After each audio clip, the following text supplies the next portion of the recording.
Brian here with DIY Outdoor Life. Today we are going to be going through our teardrop with a fine-tooth comb. We're going to be inspecting, maintaining, and repairing anything that's gone wrong with the trailer. It's important that you know how to do this and that you do it at least once a year. Now in my case, I have a cross-country trip coming up. Several thousand miles, dozens of nights in the trailer. So I'm getting on this project about 6 weeks ahead of time. The reason I'm doing that is it takes a really long time to order parts. So if I find something today, I want enough lead time to be able to get that replacement part in. So for today's video, I'm going to take you with me and point out these jobs, but I do have dedicated instructional videos to show you how to do each thing that we're doing today. So subscribe to the channel, check out the playlist, there's a search option, and if you don't find what you're looking for, leave me a comment because I don't mind making videos on specific jobs that you want help getting done. But for today, let's get into this inspection and see what we got. So the first step is washing our teardrop. This is the first video I ever made. I shot it with a cell phone. It's pretty goofy. It's not just about the appearance. I want to get the sand and the salt off the teardrop. I want to wash underneath. In that video, I show you some tricks on how to make it easy to wash underneath the teardrop. That way when we're working, there's not sand and dirt falling down on us if we have to turn a couple bolts here. Now the next thing I'm going to do is inspect and repair the seams on this trailer. In the video I made about this, I show you that you can, if you're using the right products, make small repairs. You don't have to turn this into a comprehensive job where you scratch out all the old seams on this. If you use the right products, it's better to stay up on this job. If you're driving down the road through a storm, there's a lot of possibility for water to infiltrate here. It might not rain down on your bed, but if it starts getting underneath the corners, the trim, the skin on your trailer, it's going to cause some major problems. So please stay up on these waterproof seams. Check out that video to see how I do it.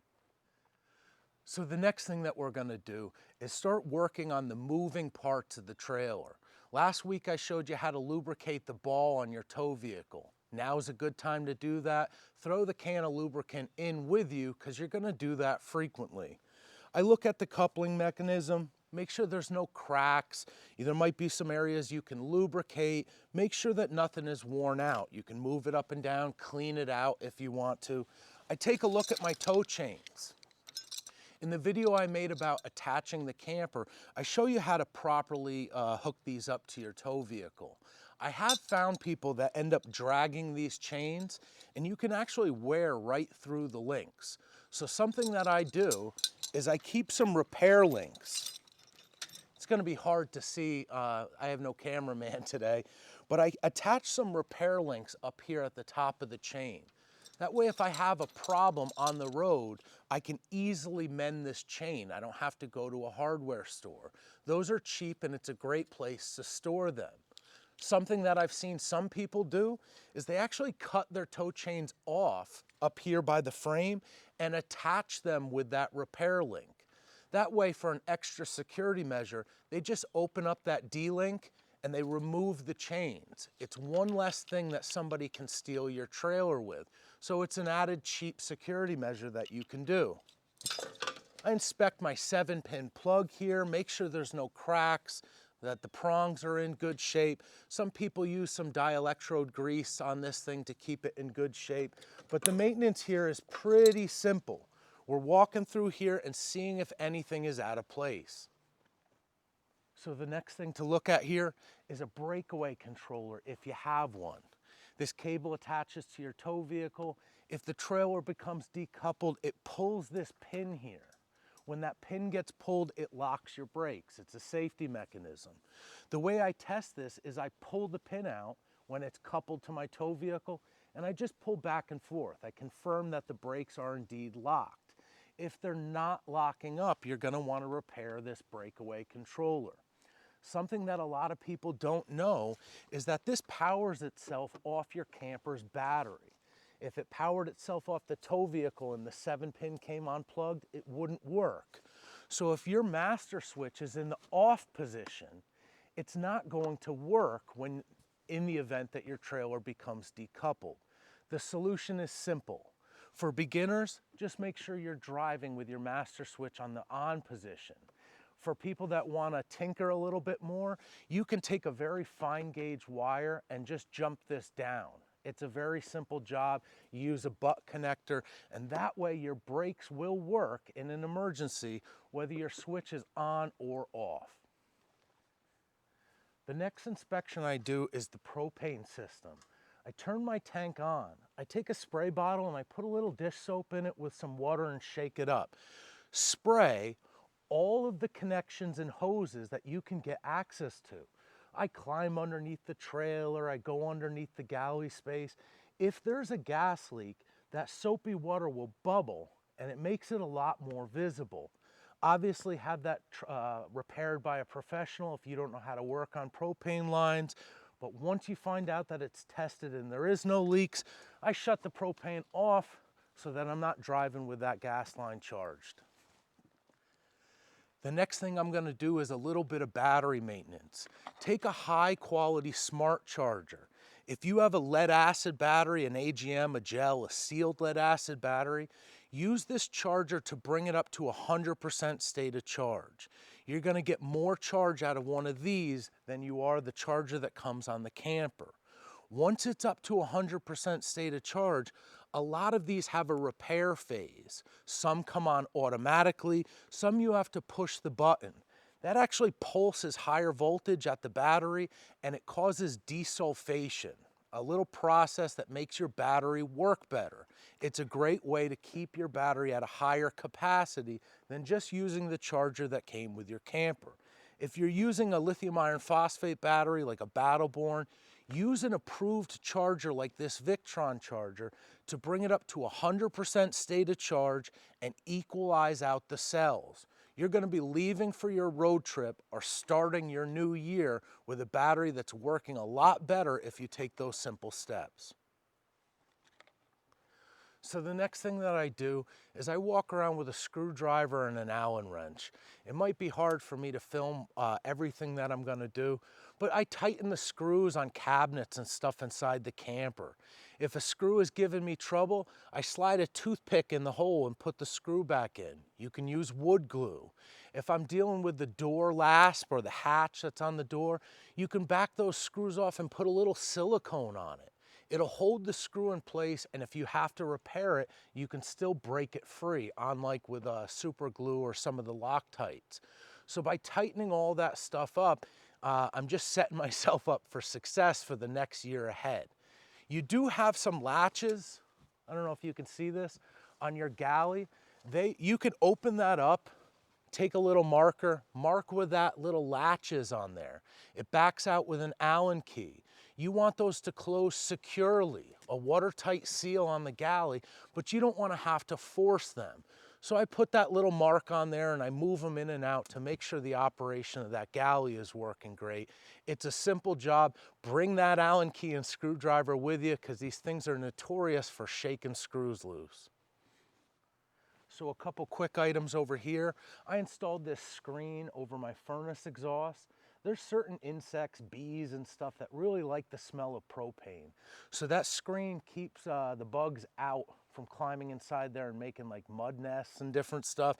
I make sure that that screen is clean and cleared out so it's not obstructing the furnace exhaust. This is a winter trip for me, so I'm running winterized. All of my water lines are treated with antifreeze. If this was a summer trip, it would be a great time to sanitize the water tank before I go. Check out the short video I made about lubricating your stabilizing jacks. I use Molly spray to do that. That works really well. And while you're at it, lower your spare tire. Take it out. Become comfortable with how this mechanism works in case you have to do it along the road. I wash the tire off and I actually lubricate that mechanism so that it works. So that when you need this most, it's going to be really easy and you're very comfortable with how this mechanism works. So as we're nearing the end of our maintenance, we have to do the most important stuff here, where the rubber hits the road. So start with tire pressure. I made a whole video about perfect tire pressure. You should be changing the pressure in your tires depending on how you're using your trailer. A softer tire is going to transfer less vibration to the cabin. It's not going to shake everything loose like a rock hard tire will. But for a trip like this, long legs on the highway, I'm going to step up to 45, 50 pounds because that does wonders for gas mileage. So check out that video so you know how to take care of your tires. Make sure you have a tire pressure gauge with you when you're going. From there, we're going to move to greasing the bearings. Again, there's a video all about that. Make sure that you're doing this frequently. Once you've done the original job, the initial job, you just have to put a couple pumps in here to push the extra water out of the bearing. It's very easy to do. You don't want to overpack these or blow out the inside seal, but you definitely want to stay on top of greasing these bearings. The next step that I'll do is something that I haven't done a video on yet. I still lose money making these videos. It actually costs me money to make these videos. I have no big sponsorships, so I need to consult with a lawyer to see whether I can show you guys how to do the brakes on these. But for now, I'll say watch somebody else's video. My videos are for entertainment purposes only. But I'm gonna take the wheel off, the cover for the brake. I'm going to spray it down with brake cleaner. I'm going to inspect the magnets. This is something that you don't have to do if your trailer's brand new, but it's something you should learn how to do. It's very easy and you don't have to waste money at a dealership. If you don't know how to do this, any mechanic, you don't have to go to a camper dealership. Go to a mechanic and have them service the brakes. When I'm adjusting the brake on this, there's a simple screw that moves up and down. I jack it off the ground, I spin the wheel, I adjust that until the wheel locks up. Once it locks up, I back it off just a little bit. That keeps the brake in a really good position as it wears out. These brakes don't self-adjust like other ones do, so that mechanism in there is there for a reason. Once I put the wheel back on, I am going to torque the lugs. I made a video about torquing lugs and no one watched it. It goes to show what people care about. It's a very easy job and the tools are very cheap.